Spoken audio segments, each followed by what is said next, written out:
start off here with Jawbreaker for the first time with their album. How do you guys pronounce? How would you pronounce this? Does anybody know? Yeah, good, Josh. Okay, it's Bivouac, and I knew that. I had to watch the documentary to figure it out. But anyway, I had in the opening montage, I had "Shield Your Eyes," and now you're going to hear a clip from Chesterfield King. I took my car and drove it down the hill by your house. I drove so fast. When it couldn't keep me down, I turned it around and came back up. Okay, so Bivouac by Jawbreaker comes in at number 3,417 in the 1990s on Best Ever Albums, number 316 in 1992. Number 20,687 of all time. It's Jawbreaker's fourth highest rated album, which means they only have 4 albums, so it's also their least highest rated album, behind 1990's Unfun, 1994's 24-Hour Revenge Therapy, and 1995's Dear You. Bivouac did not make Rolling Stone's list, and Jawbreaker is ranked as the number 1,573rd highest rated artist on Best Ever Albums. So this is the first time we're covering them. It's their second studio album out of a total of 4. Was released on December 1st, 1992. And the genres that Jawbreaker are considered to fall into include emo, punk rock, pop punk, hardcore punk, and post-hardcore. They don't have. Couldn't find any singles that charted or like highest charting. They were not a charting band. I think it's fair to say. And influences include Bad Religion, The Descendants, Husker Du, The Ramones, The Pogues, Black Flag, The Replacements, and R.E.M. Similar peers of theirs include Pennywise, Fugazi, NoFX, and Blink-182. And artists that they influenced include Jimmy Eat World, AFI, At the Drive-In, Fall Out Boy, Newfound Glory, Paramore, My Chemical Romance, and the Get Up Kids. And I recommend the documentary that I was able to watch the other day. It's called Don't Break Down. It's on, you can get it on Amazon Prime. Okay, great. And I thought the documentary, it was a very good documentary. It was really interesting because there's some interesting stuff with this band. So the short of it is they were formed in 1986 by childhood friends Blake Schwarzenbach. These guys all have amazing last names. Schwarzenbach. He was a guitarist and the lead vocalist, and his childhood friend Adam Failer, who was a drummer. And they are originally from Santa Monica, California. They ended up both moving to New York to attend NYU, and that's where they decided to form this band. They started looking for a bassist, and they found their bassist by responding to an ad that the bassist had put. The name of that bassist is Chris Bauermeister. And he had listed in his ad, all the right bands that they were into as well. So they called him up, and Bauermeister joins the band. They originally called themselves Rise, and they tried out many vocalists before actually settling on Bauermeister's childhood friend, a guy by the name of John Liu. So he joins the band very briefly because shortly after that, Schwarzenbach, they recorded one of his songs, actually "Shield for Your Eyes," which is on this record. It was a demo that they had recorded, and he sang on it. And that's when the band realized that this is going to be our sound, right? He's got a very, raspy voice. I wouldn't say he's screaming, but it's definitely not a crisp voice by any stretch. And they realized that, and John Liu's like, yeah, I can't really replicate that. So I don't know if he left or they kicked him out, but he was a very short-lived member of the band. So they finalized their classic line, their only lineup really. So they're touring a little bit, and so kind of off the get-go, there's some animosity that's growing between particularly Bauermeister and Schwarzenbach that would kind of, ebb and flow over the years. They had a summer tour in 1990, but then they broke up after that, after the tensions kind of got a little too high. But then they were able to reconcile. They relocated to San Francisco where they found a better, more welcoming fan base, if you will. And that's also where like bands like Green Day were, playing, at Gilman Street, which is one of the biggest punk venues around this time. So couple of interesting notes about this. So after the release of Bivouac, Schwarzenbach had to actually undergo surgery to remove a large polyp in his throat. They had a tour that they were going on, and his voice was starting to have issues with his voice, and he realized that this was something that wasn't really going to go away, that would probably need to be addressed. They also had a tour in Europe already booked, so they were in Europe when really it kind of all came to a head, and they finally realized like this, he can't continue with this. So he had the equivalent of almost emergency surgery to have this huge polyp removed from his throat. And I guess they said afterwards, right after the surgery, he had to train his voice to go back to this register because his voice rose by 2 octaves, which I was like, holy crap, that's wow. Very high. So all was well after that. The title of this album comes from a term describing an organic structure formed by ant colonies to protect the queen. So I never heard of a bivouac, but that's what it is. And then also, this is the only time we're covering them, so we have to mention this. So they started getting a little bit of notoriety, and they ended up opening for Nirvana in 1993 for about a week. When Nirvana was touring behind In Utero. And that's when the fan base started seeing the writing on the wall, because these guys are punks, and what are punks not supposed to do? They're not supposed to sell out and sign to major labels, and they felt that like, oh man, here's this band going to open for Nirvana, and they're going to get signed by this major label. Despite Schwarzenbach saying at live shows, we are not and never will sign to a major label, and did in fact sign to a major label, DGC, for $1 million, and that was what their final record was released on, that Dear You album, which is a much different sounding record than the one we're covering today. And that's where the band, the fans really turned on them. People would purposefully buy tickets to their show, and then when they would play songs from that album, they would all turn their backs to them. Like, so people bought tickets to like throw stuff at them and like berate them and stuff. And it didn't end too well. So, and by the end of it, Bauermeister and Schwarzenbach were really not getting along. They got into this big like fist fight. And so they broke up, but happy to say that they have reconciled. They have toured recently, and there's even talk of maybe a 5th album down the road sometime. But and now no one cares if you sell out or not. And now no one cares if you sell out. And that album Dear You, which all their true fans hated, I have now come around to like it more and appreciate it more. And it's considered one of the best. It's like you look at all these lists of the best emo albums of all time. Okay. That album makes many of those lists and ranked very highly, like top 10 emo albums of all time. So there you go, Jawbreaker. Let's go with who wants to? Let's go with John on this one. John, what do you think of Jawbreaker?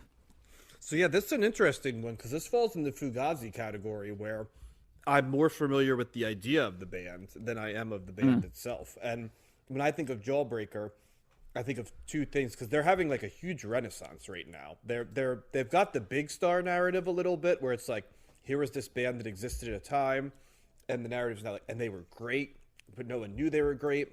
Yeah, and they were kind of tragic.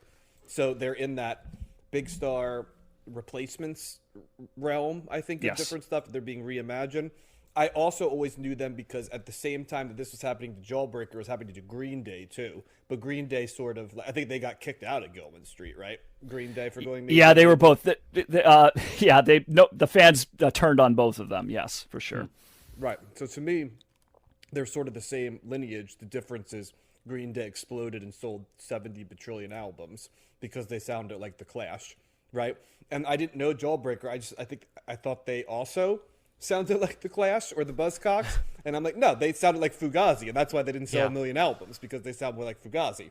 So it's like, okay, I get it now a little bit. So it was very hard the first time I listened to this to uncouple this from Fugazi, because I felt it was in the same lane. And I'll be very honest with you, I felt it suffered a little bit from that specific comparison, because there was something I felt like Fugazi had in terms of energy and rawness to it that I felt was missing a tiny bit from this album.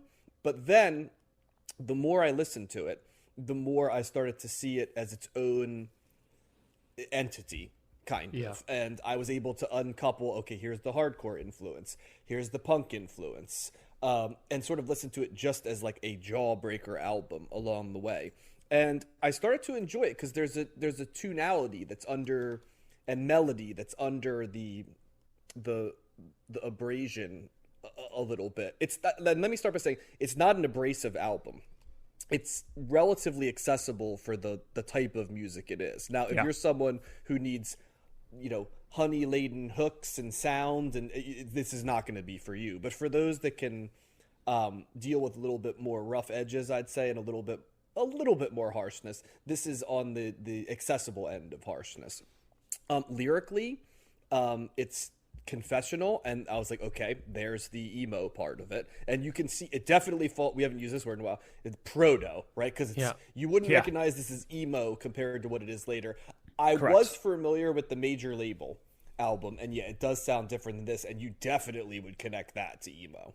And it's like, that's okay, I get that, but this one still sounds a lot more like a hardcore album, I would say, than it sounds like a like an emo album. But that line the line of demarcation there isn't as clear as you would think in terms of those. They blend together a little bit.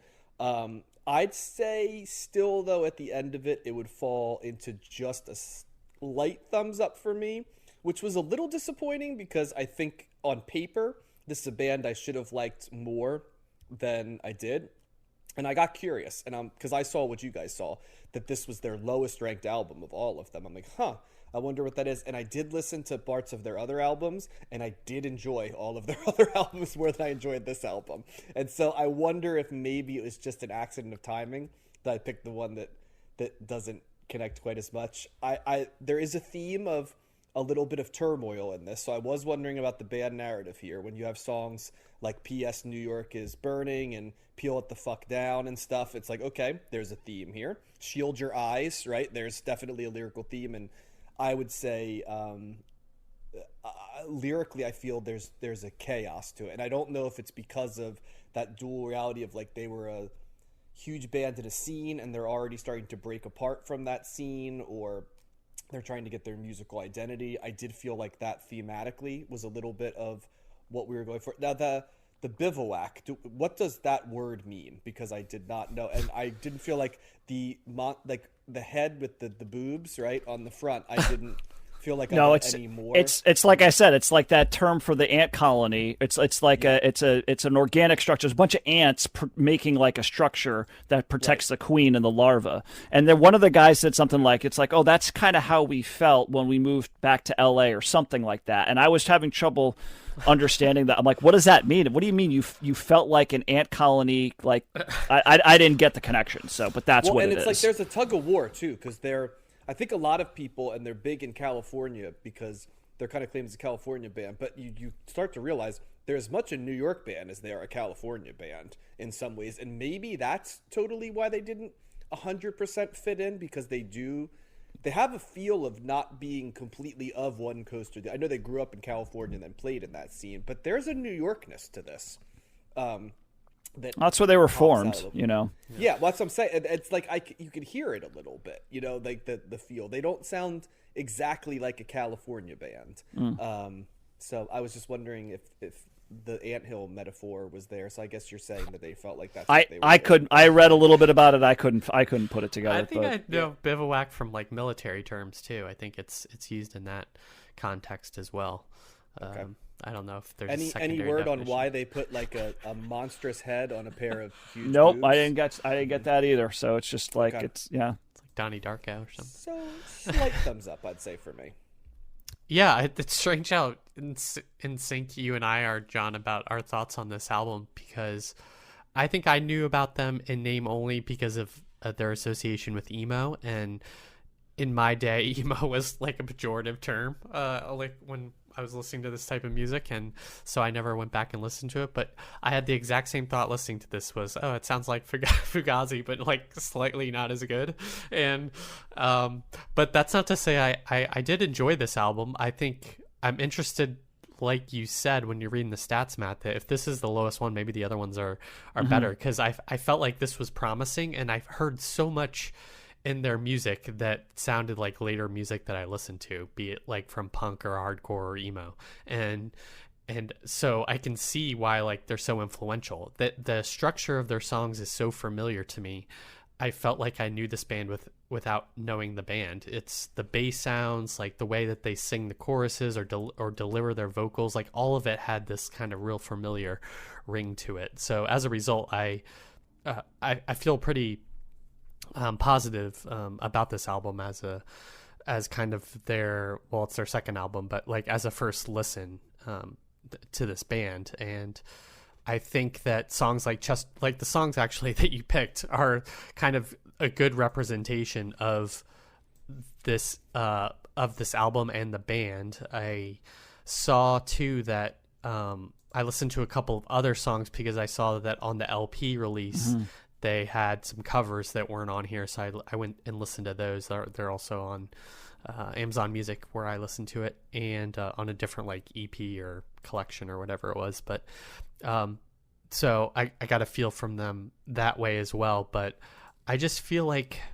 the tempo, that like John said, the energy is different, and the energy is different than Fugazi. They're kind of like downshifted a little bit in some way, not in a bad way, but I like Fugazi's energy more, I think, ultimately. But yeah, I hear Husker Du in this too a bit, and I feel like good call. the Operation Ivy, Green Day, like East Bay sound that we've talked about, I feel like that does carry over a little bit to this. So yeah, I give it a mild thumbs up. I think it's pretty good, and I'm intrigued enough to check out those other albums, I think.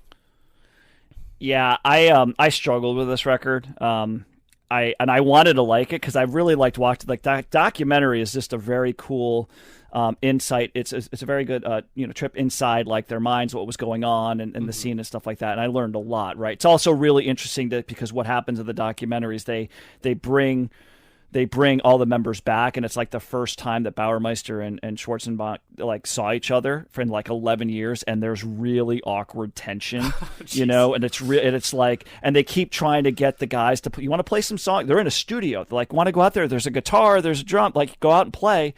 And Schwarzenbach's like, no, I'm good. Like, I just don't want to. And they finally ended up playing, and it was kind of like a really cool moment at the end. But it's just I found the whole story very interesting, and I found the album kind of boring, to be honest. I was struggling with trying to differentiate one song from the next. I was trying to find some hook or some beat or something to kind of grab me in. Yeah. I wasn't terribly impressed with the vocals. It's not really, I don't know, that just there's something about the tone of his vocals that I was struggling with a little bit. And I agree with you, John. I don't think that there's anything abrasive about this, right? So some hardcore stuff is like, wow, that's intense, right? Like that's like this really hard to listen to type of sound. I wouldn't say that that's what this is, right? It's relatively pleasant sounding in that regard. It just doesn't really move me at all. I found myself just it very easily faded to the background for me for whatever reason. And I am interested in, I think that I listened to a little bit of that Dear You record, the last one that they did that was more produced. And that one definitely seemed more appealing to me. I got maybe 3 songs into it. I didn't fully listen to it, but I got a little bit more of an idea what that was like. And I wouldn't say that I loved that, but I definitely was moved more by that. So I know people love this band. I mean, people were speaking in like this was the band. It was like the Clash and the Replacements and Jawbreaker, right? Wow. Jawbreaker was way better than Green Day and all this other stuff. And like, and so I appreciate the passion. I appreciate like how influential they were, and I'm glad that they're kind of back together. That they're doing, they seem like really nice guys. Bauermeister's a little bit. I could see why he would be a hard personality to get along with, but like, but Schwarzenbach's really interesting. And this is where another thing about the podcast that I learned. He after Jawbreaker broke up, he went on to form a band called Jets to Brazil, which is a band that I know of, actually. And I know some of their songs, and I like them. And I'm like, oh, that's the Jawbreaker guys, the Jets to Brazil guys. So, so I found that was interesting. So, yeah, unfortunately, I got to go thumbs down on this. I know it's just not – I just had a really hard time finding any any hook or anything to grab me in. It just kind of bled together and didn't really move me. So I'm going to be a thumbs down, unfortunately. Yeah, I remember that Jets to Brazil band, like friends of mine liking that. They've got a great song called Crown of the Valley. It's the opening track of their first record, and it's great. It's just a really cool riff, and it's more in line with my style than something like this, I would say. Yeah, and I totally get why you wouldn't. I think all of those points are valid on this album, but for I think I might like the other ones. I actually kind of want to listen to the other ones, particularly the last one, because even the people that said that they hated that when it came out in the documentary, they were like, "No, we kind of came around to this. This is a really good album," So so they actually after it sold like 40,000 copies, like that's it. The record company pulled it off, and so it was out of print for many years, and so like it became like a sought after thing that people were selling for hundreds of dollars on eBay or whatever. But they finally came around again. It started making some traction, and they re-released it now, so it's back in print. So I believe you can still get it. And I will say, after I. Big Star had the rep, right? And after I listened to Big Star, I'm like, yeah, why weren't they bigger? They sound like this. And then we listened to the Replacements. I knew the Replacements, right? It's like, yeah, why weren't they bigger? And I was like, okay, so Jawbreaker is probably going to be that band for the 90s. And I listened, I was like, no, I know why they weren't bigger. There's something missing. And I guess who's holding that trophy for me in the 90s right now is Teenage Fan Club. I feel like is the band. Yeah. It's like, why weren't they bigger? Yeah. So we'll see if somebody dislodges them. But unfortunately, Jawbreaker does not get that same thing to me. Yep.